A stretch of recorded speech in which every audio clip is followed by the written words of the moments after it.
वसुंधरा नीला नीला ये गगन,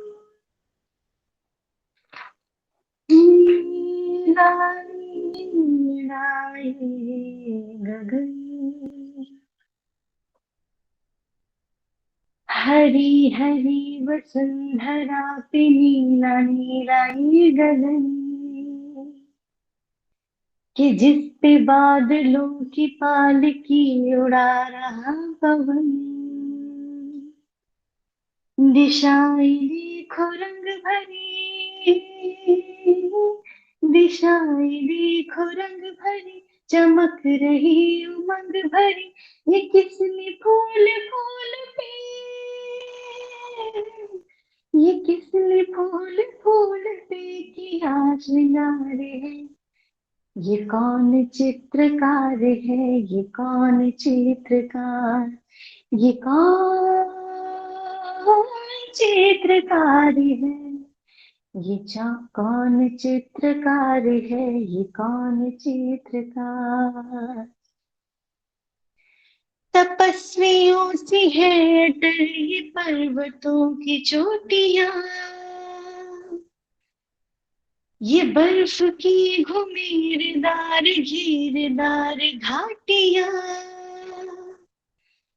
तपस्वियों सी है अटल ये पर्वतों की चोटियां, ये बर्फ की घुमेरदार घेरदार घाटियां, ध्वजा से ये खड़े हुए, ध्वजा से ये खड़े हुए है वृक्ष देवदार की, गलीचे ये गुलाब के बगीचे ये बहार के, ये किस कवि की कल्पना, ये किस कवि की कल्पना का चमत्कार है, ये कौन चित्रकार है, ये कौन चित्रकार, ये कौन चित्रकार है, ये कौन चित्रकार है, ये कौन चित्रकार। कुदरत की इस पवित्रता को तुम निहार लो, इसके गुणों को अपने मन में तुम उतार लो, चमका लो आज लालिमा, चमका लो आज लालिमा अपने ललाट की, कण कण से झांकती तुम्हें छवि विराट की, अपनी तो आँख एक है, अपनी तो आँख एक है उसकी हजार है, ये कौन चित्रकार है, ये कौन चित्रकार, ये कौन चित्रकार है, ये कौन चित्रकार है, ये कौन चित्रकार, ये कौन चित्रकार है, ये कौन चित्रकार। धन्यवाद। वाह भाई वाह। मतलब ये भी कमाल है कि मेरे जैसे बेसुरे आदमी को ऐसी सुरीली संतान, ये भी अद्भुत है। चलो ये भी तो कह सकते हो कि मेरे जैसे ज्ञानी को इतनी गुणवान कन्या मिले।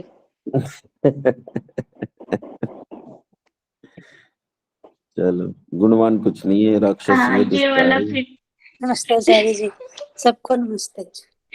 बस गाती अच्छा है। नमस्ते आचार्य जी। नमस्ते नमस्ते। चलो माता जी शुरू करते हैं, है ना। नमस्ते आचार्य जी। नमस्ते। मंत्र पाठ कर लेते हैं। ओम सहना भवतु सहनौ भुनक्तु सह वीर्यं करवावहै तेजस्विनावधीतमस्तु मा विद्विषावहै। ओम शांति शांति शांति। आइए अच्छा, नौवा समोल्लास हमारा चल रहा था, कुछ चीजें हमारी हो गई थी और रोशनी बहन जी का आग्रह हुआ था कि जैसे निर्देश पूर्वक उपासना होती है, यदि एक बार उस तरह से उपासना करवा दी जाए निर्देश पूर्वक, तो फिर उसे करने में सरलता मिल जाएगी। आइए आज उपासना करने का प्रयास करते हैं, अभ्यास करते हैं। अच्छा, अपने आसपास वातावरण बनाना पड़ेगा आपको। यानी एक तो अपने जिनके घर में घर वाले ज्यादा हैं, वो अपने घर वालों को कह दें कि कुछ देर के लिए मुझे डिस्टर्ब ना करें, पहला काम। दूसरा काम है एक ऐसा अच्छा सा कक्ष ले लो जिसमें वायु एकदम शुद्ध हो और उसमें आपको बैठना है। जहां भी आप बैठ सकते हैं, चाहे तो कोई खुला ऐसा भी हो सकता है कि बरामदा जैसा या कुछ ऐसा हो जिसमें वायु अच्छे से आता हो लेकिन कोई डिस्टरबेंस नहीं हो। जहां बैठेंगे वहां दीवार की ओर मुख करके नहीं बैठेंगे, दीवार से दूसरी तरफ जिधर खुला हुआ हो उस तरफ मुख करके बैठना है ताकि शुद्ध वायु मिले। छत पर भी बैठ सकते हैं और नीचे, अपने नीचे एक गद्दा बिछाएं अच्छा सा, चाहे किसी कंबल को, मोटा सा अच्छा सा कंबल हो, उस कंबल को तह करके नीचे रख लें अपने। उस पर आसन लगाएं, उस पर सुखासन लगा लें। जो अर्ध पद्मासन या पद्मासन लगाने की स्थिति में हो वो वही आसन लगाएं, क्योंकि हमारा जो वास्तविक आसन है वो पद्मासन ही है, बाकी सब विकल्प हैं। पर सुखासन भी एक अच्छा आसन है, उसे लगाएं, उसमें बहुत आनंद से बैठ सकते हैं लंबे समय तक। तो सबसे पहले मैं मानता हूं कि जो मैंने शुरुआती चीजें बताई हैं ये आपने पूरी कर ली होंगी और आप सब लोग किसी एक स्थान पर चले गए होंगे, आपने नीचे गद्दा डाल लिया होगा और आप उस पर बैठने की तैयारी में होंगे। तो आइए इस पर बैठ जाते हैं। बैठ जाइए, बैठ जाइए आसन पर। अपने आसन को थोड़ा सा हिला डुला कर, ताकि आपका रक्त प्रवाह ठीक रहे, ऐसा अपने आसन को कर लीजिए। कहीं पैर में कहीं कुछ अटक तो नहीं रहा है कि पैर सोएगा थोड़ी देर में, ये परिस्थिति ना हो। कोशिश करें इस तरह बैठें कि पैर सोए नहीं। आसन को प्रयास करें, बहुत सख्त जबरदस्ती का कोई आसन लगाने का प्रयास न करें, ढीला ढाला आसन हो जिसमें आसानी से रक्त चल सके। कमर, गर्दन और सिर बिल्कुल सीधे और एक सीध में। शरीर अकड़ा हुआ बिल्कुल नहीं होगा, तना लेते हैं कई बार सीधा करने के चक्कर में, शरीर तन जाता है, वो नहीं करना है। शरीर एकदम ढीला होगा, शरीर के साथ कोई जबरदस्ती नहीं, होगा सीधा लेकिन होगा ढीला, एकदम सीधा। आंखें बंद कीजिए, आंखें बंद कीजिए और अपनी वृत्तियों को बाहर से खींचकर भीतर ले आई।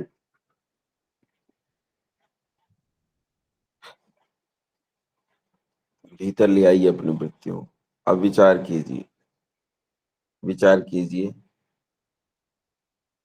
इस संसार की यात्रा में बहुत से लोग मेरे साथ थे, लेकिन अब मैं जिस यात्रा के लिए निकलने की कोशिश कर रहा हूं, जिस मुक्ति मार्ग के लिए मैं प्रयास कर रहा हूं, उस यात्रा पर, उस पथ पर मुझे अकेले ही चलना होगा।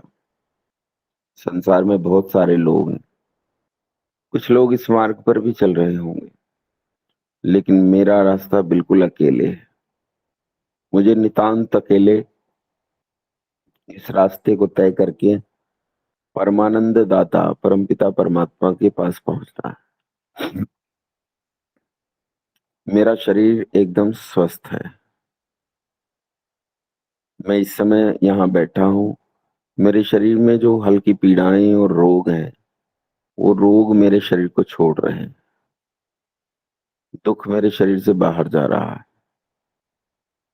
मेरा और रोग का कोई संबंध नहीं, मैं रोग से पृथक हो रहा हूँ, मैं निरंतर स्वस्थ हो रहा हूँ।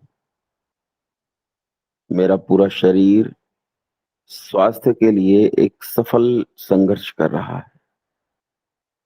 मेरी कोशिकाएं, मेरा रक्त मेरी मज्जा, मेरा मांस सब रोग को छोड़ रहे हैं। मैं एकदम उत्तम स्वास्थ्य की ओर बढ़ रहा हूँ। इसी स्वास्थ्य के कारण मैं ये उपासना करने के लिए उद्यत हुआ हूँ। मेरे शरीर में कोई पीड़ा नहीं, कोई संताप नहीं। जो है संताप और दुख, वो मेरे शरीर को धीरे धीरे छोड़ रहे हैं। ये रोग मेरे शरीर को छोड़कर चले जाएंगे। मैं शारीरिक रूप से एकदम सुखी महसूस कर रहा हूँ। जो किंचित दुख है वो मेरे शरीर को छोड़ देगा। विचार कीजिए अपने बारे में। भीतर भीतर सोचिए, अपने बारे में सोचिए। मैं इस समय इतने बड़े संसार में यहां बैठा हूं, इस शरीर के भीतर। मैं शरीर के भीतर इस समय जागृत अवस्था में अपने मस्तिष्क के पास हूं। मेरा यह शरीर जिस पर मेरा अधिकार है। सबसे ऊपर जहां मस्तिष्क है, सबसे ऊपर जहां कपाल में मस्तिष्क है, यहीं मैं इस समय बैठा हूं, इस शरीर के भीतर हूं। संसार को भूल जाइए थोड़ी देर के लिए। विचार कीजिए आप इस शरीर के भीतर हैं। स्वयं को ऊपर कपाल में, शरीर के भीतर इस कपाल में महसूस कीजिए। आप एक चेतना हैं, बस चेतना। मैं एक चेतना हूं और मैं इस शरीर के भीतर हूं। यहीं यहीं भीतर ऊपर कपाल में हूं। यहीं से मैं इस पूरे शरीर को कंट्रोल कर रहा हूं। यहीं से मैं शरीर को चलाता हूं। यहीं से चला रहा हूं।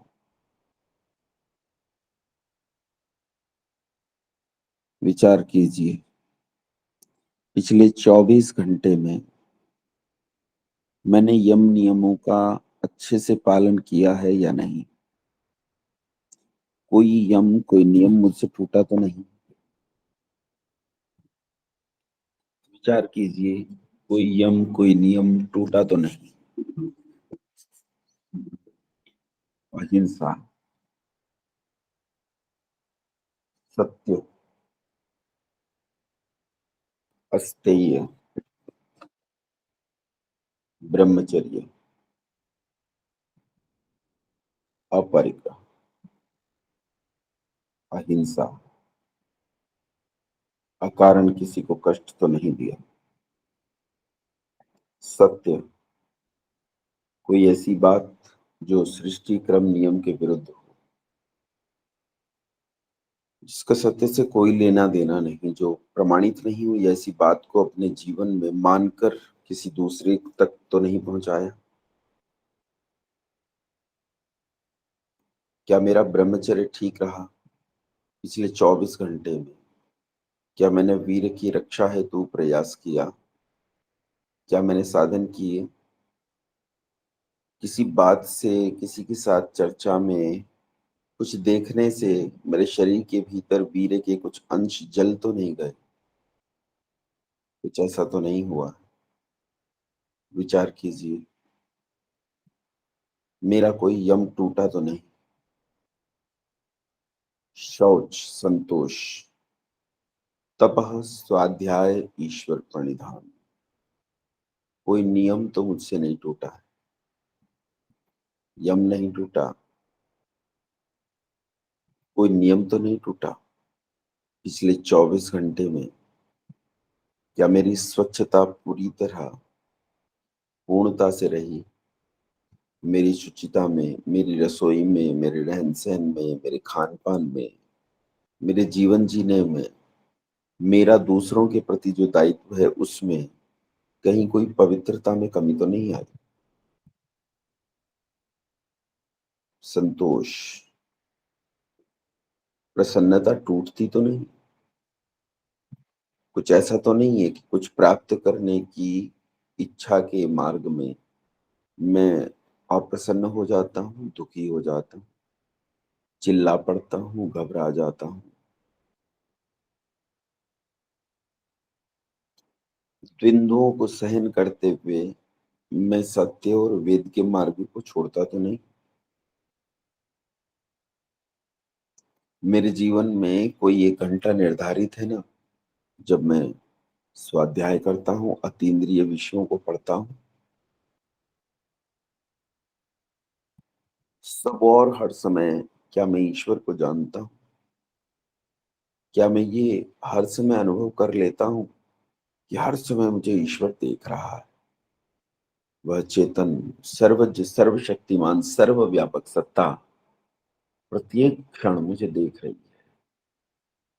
मैं उससे पृथक नहीं, वह मुझसे पृथक नहीं। कोई स्थान ऐसा रिक्त नहीं जहाँ ईश्वर है। क्या मैं इस परिस्थिति में रह पाता हूँ?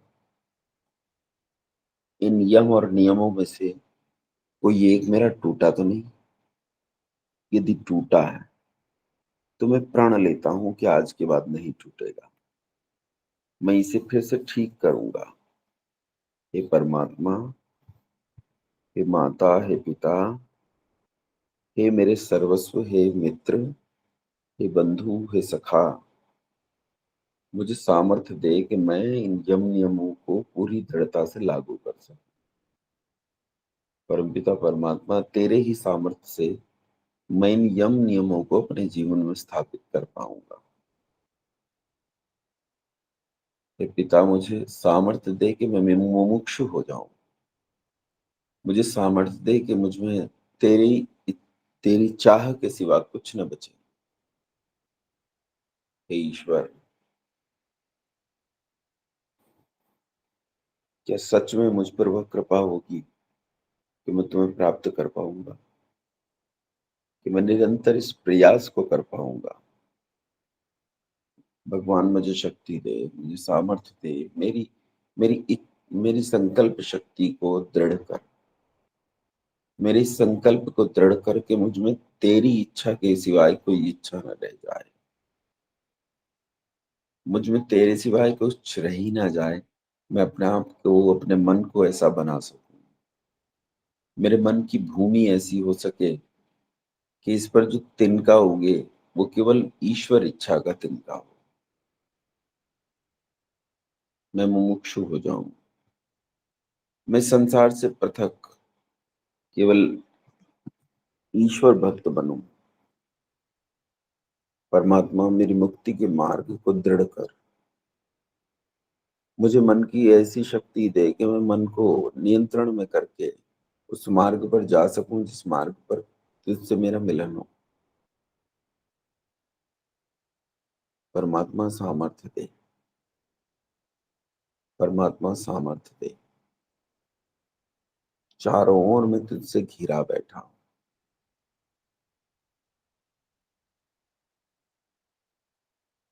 वृत्तियां अंदर रखिए,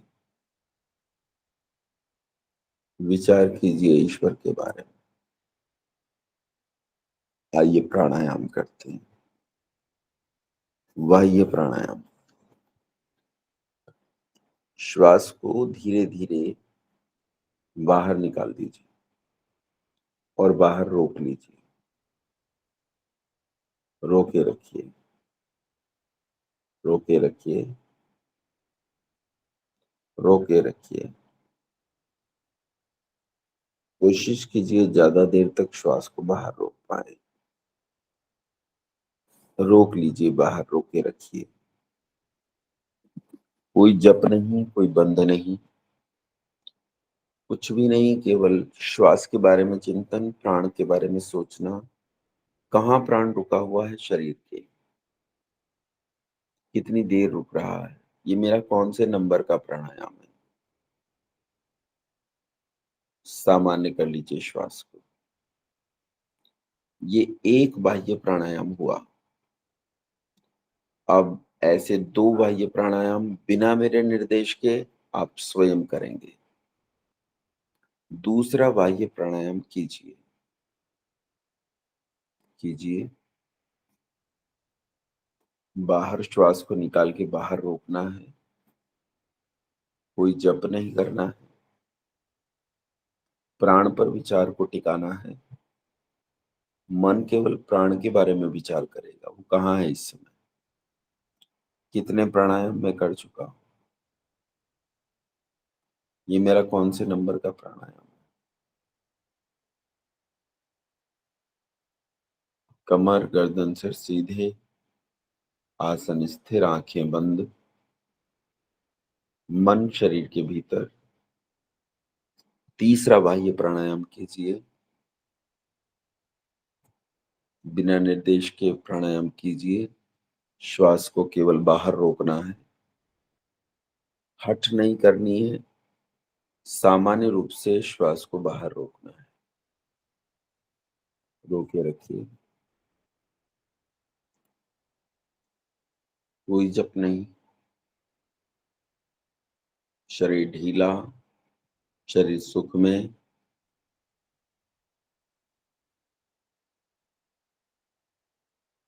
आप बाह्य प्राणायाम कर चुके, सामान्य कर लीजिए। अपने मन को श्वास पर टिकाए रखिए। प्राण आ रहा है, जा रहा है, उस पर अपने मन को टिकाए रखिए। टिकाए रखिए, टिकाए रखिए अपने मन को। इस प्रकार आपने 3 बाह्य प्राणायाम किए। अब हम आभ्यंतर प्राणायाम करेंगे। पहला आभ्यंतर प्राणायाम, कमर गर्दन से सीधे, आंखें बंद, शरीर जैसे पत्थर रखा हो। न हिलेंगे, न डुलेंगे, न खुजाएंगे, कुछ नहीं करना है। एकदम सीधे, कमर गर्दन सिर सीधे। श्वास को धीरे धीरे भीतर छाती में भर लीजिए। भर लीजिए, भर लीजिए, रोक लीजिए। अब भीतर इस प्राण को रोके रखिए। प्राण के बारे में विचार कीजिए। कहाँ रुका हुआ है, किस जगह रुका हुआ है, उस प्राण को भीतर महसूस कीजिए। देखो तो प्राण को कहाँ तक महसूस कर पाते हो। श्वास को रोके रखो, रोके रखो। भीतर श्वास को रोकना बाहर की अपेक्षा आसान होता है, सरल होता है। रोके रखिए, भीतर श्वास को रोके रखिए। अब सामान्य कर लीजिए। ये एक आभ्यंतर प्राणायाम हुआ। श्वास को सामान्य कर लीजिए। अब ऐसे 2 आभ्यंतर प्राणायाम बिना मेरे निर्देश के आप स्वयं करेंगे। दूसरा कीजिए। श्वास भीतर भरकर भीतर रोकना है और कुछ भी नहीं करना है। कमर गर्दन सिर सीधे, आसन ढीला, वृत्तियां अंदर, सारा ध्यान प्राण पर। श्वास को केवल भीतर रोकना है, कोई जप नहीं करना है। आसपास कोई शोर है और मन बाहर चला गया है तो भीतर खींच लाओ। अंतर्मुखी बनाओ मन को।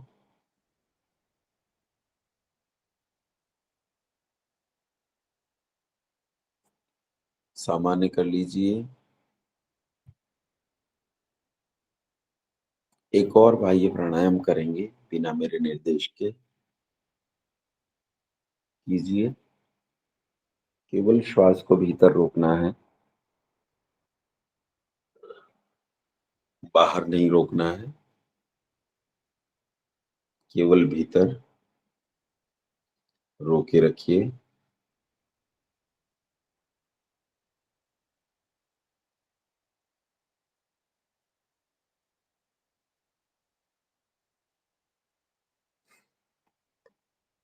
सामान्य कर लीजिए।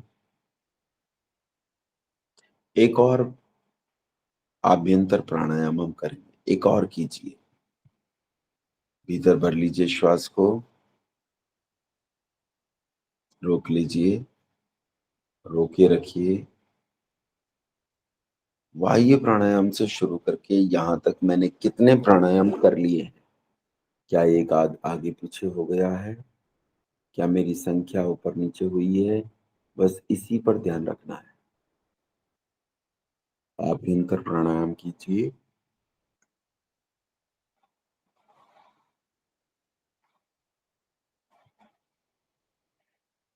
देश काल संख्या परिदृष्टो दीर्घ सूक्ष्म।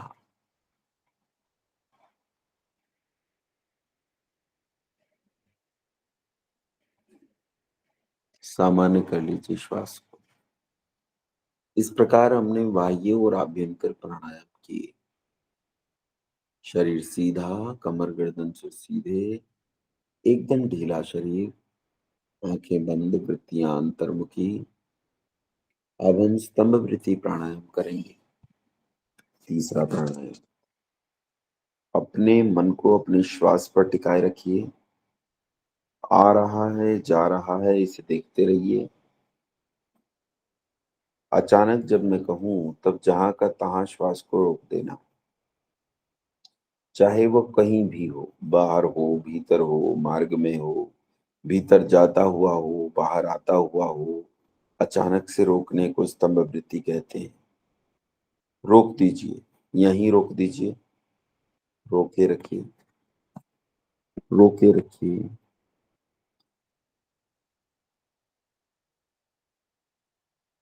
रोके रखिए। स्तंभ वृत्ति भी बाह्य प्राणायाम की अपेक्षा सरल है। रोके रखिए, सामान्य कर लीजिए। इस प्रकार आपने एक स्तंभ वृत्ति प्राणायाम किया। अब ऐसे ही 2 स्तंभ वृत्ति प्राणायाम हमें और करने हैं। आपका मन पूरी तरह अंतर्मुखी, श्वास पर केंद्रित। प्राण को देखते रहिए, कैसे ये बाहर जा रहा है, कैसे भीतर आ रहा है। पूरा ध्यान, पूरी दृष्टि प्राण पर। प्राण को पता चलना चाहिए कि तुझ पर दृष्टि है स्वामी की। प्राण एक क्षण के लिए भी आपकी दृष्टि से इधर उधर नहीं होना चाहिए। नौकर स्वामी की दृष्टि से दूर होते ही गड़बड़ करता है। ये मन भी ऐसा ही नौकर है। जब इस पर आत्मा का नियंत्रण नहीं रहता तो ये गड़बड़ी करता है। श्वास पर मन को टिकाए रखिए। दूसरा स्तंभ वृत्ति प्राणायाम करेंगे। रोक दीजिए, रोके रखिए, रोके रखिए, बस रोके रखिए और रोके रखिए।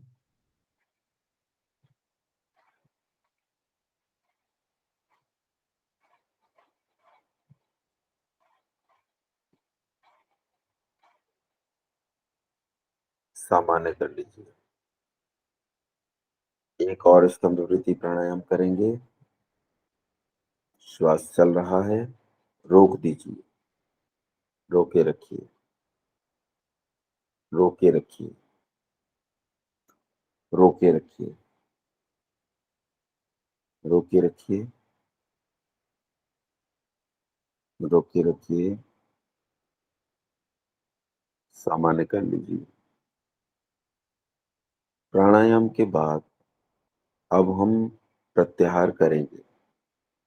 शरीर ढीला, कमर गर्दन से सीधे, आंखें बंद, वृत्तियां अंतर्मुखी। हम प्राणायाम कर चुके हैं। मैं एक चरण पार कर चुका हूं।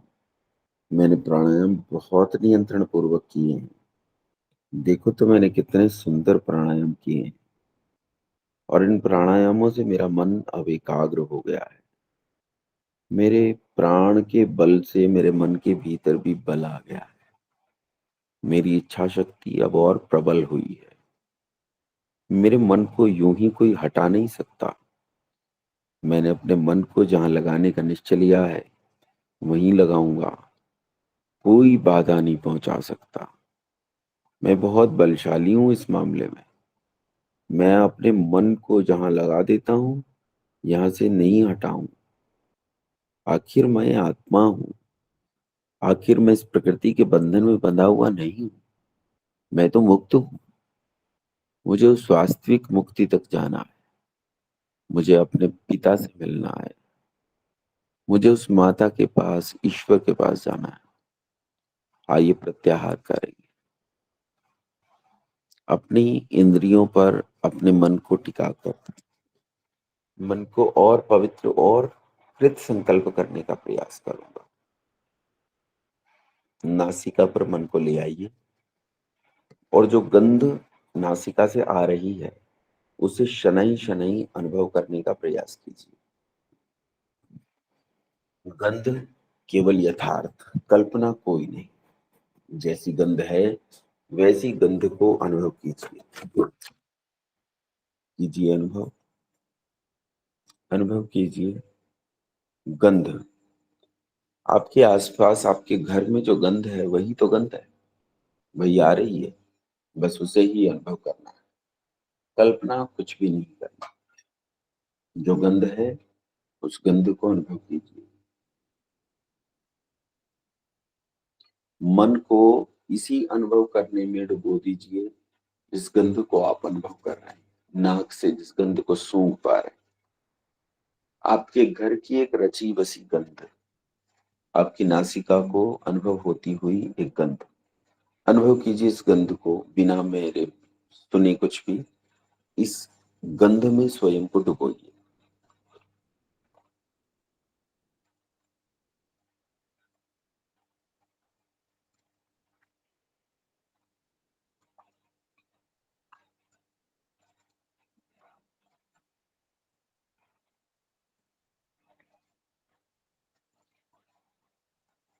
नासिका से गंध को हटाकर जिह्वा पर ले आइए।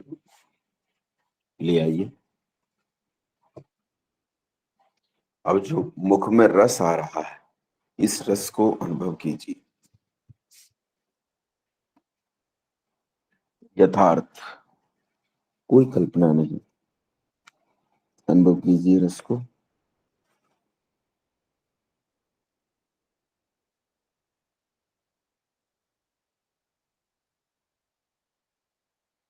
जिह्वा पर मन, रसना पर मन।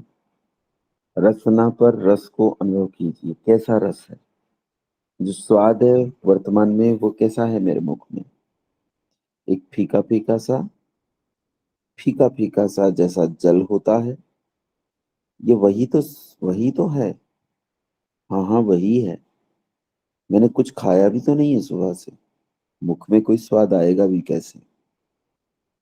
जो मेरे मुख का स्वाभाविक स्वाद है वही तो आ रहा है। देखो तो ये स्वाद कैसा है। न खट्टा है न मीठा है न तीखा है, एकदम फीका फीका सा स्वाद है। लेकिन क्या अद्भुत स्वाद है। ये तो बहुत अच्छा है। इस स्वाद को अनुभव कीजिए। मन को रसना से हटाकर अपनी आंखों पर ले आइए। आंखें बंद हैं। जो दिख रहा है वही देखिए। अंधेरा दिख रहा है। इस अंधेरे में यदि कुछ रंग दिखते हैं तो उन्हें भी देखिए। जो दिख रहा है वही देखिए। कोई बाबा जी नहीं, कोई भगवान की बनाई हुई मनुष्यकृत मूर्त नहीं, कोई पिताजी नहीं, माताजी नहीं, कोई नहीं। बस यथार्थ चिंतन। यथार्थ जो दिख रहा है उसे ही देखना है। दिख रहा है अंधकार, कितना गहरा अंधकार है। देखो तो दूर तक, क्या इस अंधकार में कुछ दूर तक मैं इस अंधेरे के साथ जा सकता हूँ? कैसे रंग है ना पीले पीले से। कई रंग हैं, कोई पीला है, नारंगी है, नीला है, हरा है। बहुत सारे रंग भी हैं इस अंधेरे में। और अंधेरा है। ऐसा लगता है जैसे एक काले कैनवास पर किसी ने बहुत सारे रंग बिखेर दिए हैं। कितना सुंदर ये रंगों का जमावड़ा इस अंधेरे काले पट्ट पर दिखाई दे रहा है। बस यही दिख रहा है। इसे देखते जाइए। देखो इसमें कोई एक आकृति दूसरी आकृति से कितनी दूर है। कल्पना कुछ नहीं करनी। जो दिख रहा है उसे देखो, देखो, देखो। मन को अपनी आंखों से हटाकर शरीर पर फैली त्वचा पर ले आओ। त्वचा से स्पर्श को अनुभव करो। देखो वायु स्पर्श कर रहा है। कपड़े शरीर को स्पर्श कर रहे हैं। टिकाओ अपने मन को इस स्पर्श पर। त्वचा से एक एक स्पर्श को अनुभव करो। करते रहो, करते रहो, करते रहो। मन को यहां से उठाकर कानों पर ले आओ और अब जो शब्द सुनता है उस शब्द को सुनो। मेरी आवाज सुन रही है। पर पंखा चल रहा है, उस पंखे की आवाज सुनो। सुनो, सुनते जाओ। पंखे की आवाज सुनते जाओ, मेरी आवाज सुनते जाओ। तुम्हारे आसपास कोई आवाज आ रही है? देखो, बाहर से कोई आवाज आ रही है तो एक गाड़ी के गुजरने की, एक हॉर्न, एक चिड़िया जो चूं चूं कर रही है, बाहर कोई बोल रहा है, कोई दूसरे पशु की आवाज आ रही है। घर में मेरे पति कुछ बात कर रहे हैं, मेरी पत्नी कुछ कर रही है, मेरे बच्चे कुछ कर रहे हैं, उससे एक शोर पैदा हो रहा है, मेरे कान में आ रहा है।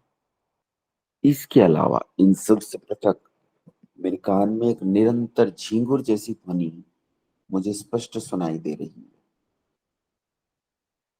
सुनते जाओ, सुनते जाओ। ऐसा हो जाए मानो आप कान ही हो, उसके अलावा कुछ हो नहीं, केवल सुनने में खुद को डुबो दो। सुनो, सुनो, सुनते जाओ, सुनते जाओ, सुनते जाओ। स्वयं को इस सुनने में डुबो दो।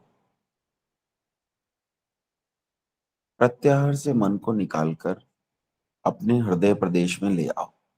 ब्रह्मपुर, छाती में वो स्थान दोनों स्तनों के बीच में, उससे नीचे जहां पसलियां एक दूसरे से अलग हो रही हैं, वहां एक गड्ढे जैसी स्थिति है शरीर छाती में। वहां अपने मन को टिका दो। किसी किसी को अगर कहीं और मन टिकाने का अभ्यास हो तो वहीं टिकाएं, जैसे सिर के बीच में, अथवा माथे पर जहां बिंदी लगाते हैं, या नासिका पर, या रीढ़ में किसी एक हड्डी पर, कहीं भी जहां आपको सहज लगे वहां मन को टिका दीजिए। मैं ब्रह्मपुर में मन को टिकाता हूँ, इसलिए वहीं कह रहा हूँ। दोनों स्तनों के बीच में, छाती से नीचे, स्तनों से नीचे, जहां पसलियां अलग हो रही हैं, वहां ब्रह्मपुर है। यहाँ अपने मन को टिका दीजिए और अब ईश्वर के बारे में विचार कीजिए। मन में ईश्वर के मुख्य नाम का उच्चारण कीजिए। होठ नहीं हिलेंगे, शरीर नहीं हिलेगा, कमर गर्दन से सीधे, आंखें बंद, शरीर एकदम ढीला, और मन ही मन परमात्मा के निज नाम का उच्चारण कीजिए। ओम, ओम। होठ से नहीं करना, केवल मन से करना है। जप मन से ही करना चाहिए। ओम, ओम, ओम,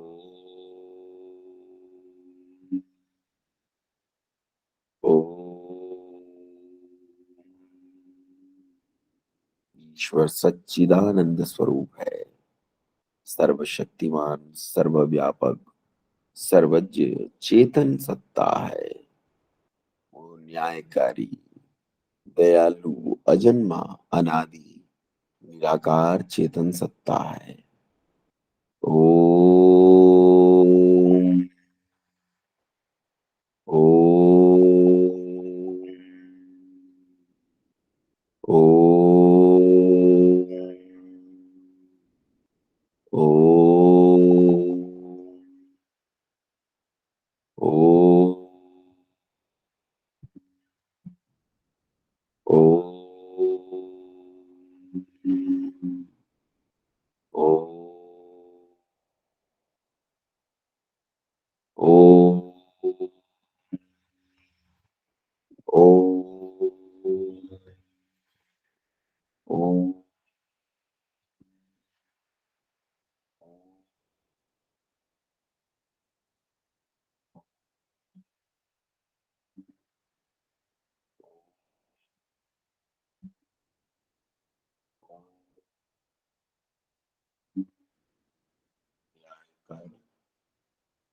दुष्टों को दंड देके रुलाने वाला रुद्र मेरे चारों ओर फैल रहा। मैं ईश्वर के बीचों बीच बैठा और ईश्वर मेरे रोम रोम में फैला हुआ है, व्यापक है, सुदूर विस्तृत है। कोई स्थिति उससे खाली नहीं, कोई स्थान उससे खाली नहीं। ओ वृत्तियां अंतर्मुखी, केवल ओम का जप मन में चल रहा। सारा सामर्थ, सारा मन, एक एक वृत्ति केवल ओम हो गई है। ओम ओम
ओम तत्सवितुर्वरेण्यं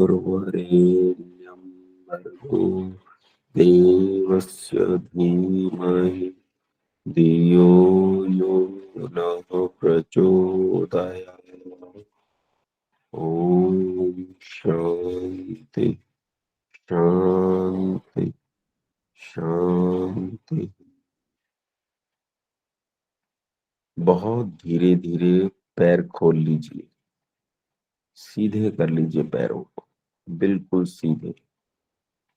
अपने हाथों को कमर के पीछे टिकाकर कमर का वजन हाथों पर छोड़ दीजिए।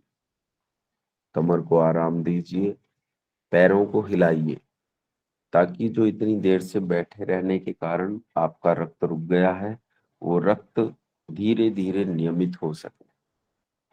पैर हिलाइए, कमर का सारा भार हाथों पर छोड़ दीजिए पीछे।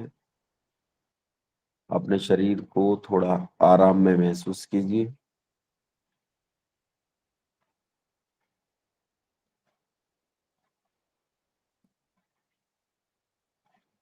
पैर हिला लीजिए अच्छे से, जिनका सोया है पैर जाग जाए। ठीक है। इस तरह प्रतिदिन उपासना करनी चाहिए। प्रतिदिन आप जब इस तरह उपासना करते करते आगे बढ़ते हैं तो इस उपासना के भी कुछ चरण आपसे छूटने लगते हैं। एक स्थिति ऐसी आती है आपको यम नियमों पर विचार करने की आवश्यकता नहीं रह जाती। फिर एक स्थिति ऐसी आती है कि आपको प्रत्याहार की आवश्यकता नहीं रह जाती। लेकिन प्राणायाम और धारणा ये हमेशा बने रहते हैं, हमेशा। आप प्राणायाम भी हमेशा करते हैं और धारणा भी हमेशा करते हैं। धारणा ही उपासना है। वास्तव में जो अंत में ओम का जप किया वही तो उपासना है। बाकी सारे तो उपाय थे उस उपासना में अपने मन को केंद्रित करने। बस ये जो हमने लगभग मानकर चलिए हमने 30 मिनट तक उपासना की, 25 मिनट के 30 मिनट के आसपास हमने उपासना की है।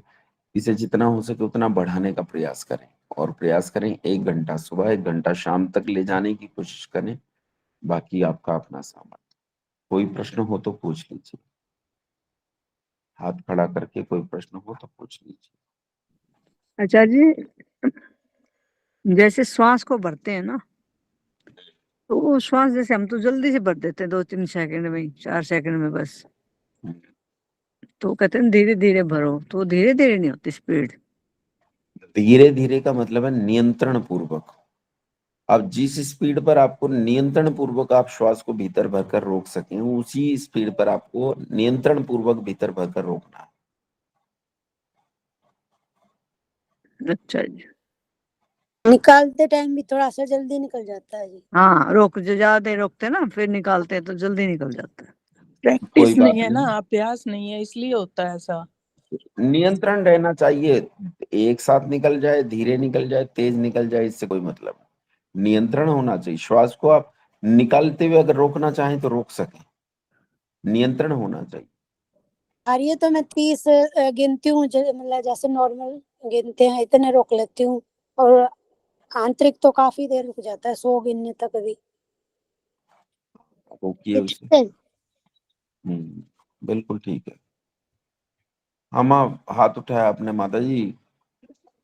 आचार्य जी, क्या कहते हैं, पहले पहले जैसे मैं करती हूँ ना, आपने जैसे कराया था बाह्य, तो पहला वाला तो मेरे से उतनी देर नहीं हो पाया, लेकिन उसके बाद जो 2 किए, वो जितनी देर आपने बाहर श्वास रोकी उतनी देर रुकी, पहले वाले में मैं नहीं रोक पाई उतनी। धीरे धीरे कई बार क्या होता है, किसी चीज को अभ्यास करते हैं तो शुरुआत में थोड़ा दिक्कत होती है, और आप स्वयं करेंगे तो नियंत्रण पूर्वक श्वास को रोक पाने में सफल होंगे निसंदेह। ठीक है, तो ज्यादा देर चलिए। तक करना चाहिए जी। क्या कहेंगे? बाह्य आंतरिक से ज्यादा करना चाहिए जी। जो भी प्राणायाम आप जितना अच्छे से, सरलता से, सहजता से कर सकते हैं उतना करने का प्रयास कीजिए। ऐसा हो सकता है आपकी बाह्य में रुचि ज्यादा हो, आप उसे थोड़ा बड़ा कर दें, लेकिन निश्चित रूप से तीनों प्राणायामों को बराबर स्थिति में करना है और तीनों में उतनी ही रुचि लेनी है। प्रयास करना है तीनों का समय बढ़े रोकने का, लंबे से लंबा समय करना है रोकने का। राजश्री बहन जी, प्रश्न है कुछ? हाँ जी, नमस्ते आचार्य जी।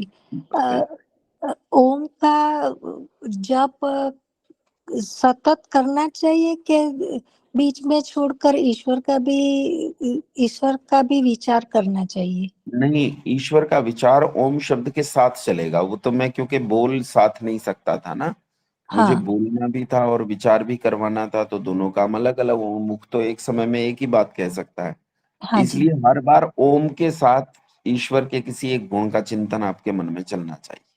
जी, जी। तज्जपस धन्यवाद। तदर्थ भावनम, हाँ जी, उसका नाम का जप और उसकी अर्थ की भावना ये निरंतर करनी है, यही धारणा है। चलिए अब मंत्र पाठ कर लेते हैं और आज विराम देते हैं। ओम सहना ववतु सहनौ भुनक्तु सह वीर्यं करवावहै तेजस्विनावधीतमस्तु मा विद्विषावहै। ओम शांति शांति शांति। नमस्ते सभी को। आचार्य जी। नमस्ते। आचार्य जी नमस्ते नमस्ते। सभी को। आचार्य जी।